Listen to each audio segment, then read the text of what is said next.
ಪ್ರಿಯ ವೀಕ್ಷಕರೇ, ಇವತ್ತು ಮಾಡ್ತಾ ಇರೋದು ಗೋಧಿ ಕುಟ್ಟಿದ ಪಾಯಸ.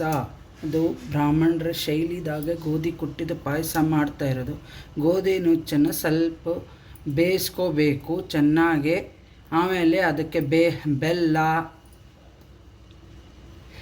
ಯಾಲಕ್ಕಿ ಹಾಕಬೇಕು. ನಿಮಗೆ ಎಷ್ಟು ಸ್ವೀಟ್ ಬೇಕು ಅಷ್ಟು ಬೆಲ್ಲ ಹಾಕಬೇಕು. ಅದಕ್ಕೆ 1 ಲೋಟ ಗಟ್ಟಿ ಹಾಲು ಹಾಕಬೇಕು. ಆಮೇಲೆ ಒಂದು ಸ್ವಲ್ಪ ಕಾಯಿ ತುರಿನ ಹಾಕಬೇಕು.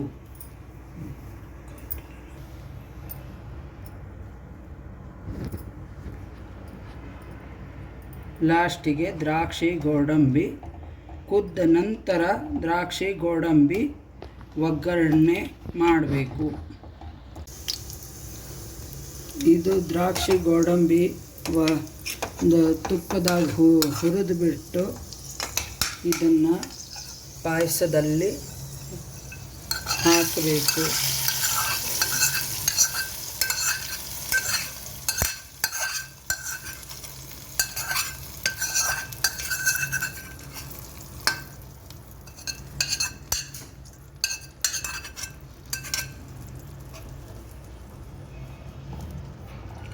ನೋಡ್ರಿ, ಈ ಥರ ಕುಡಿಯೋಗತ್ತೆ. ಮತ್ತು ಇದು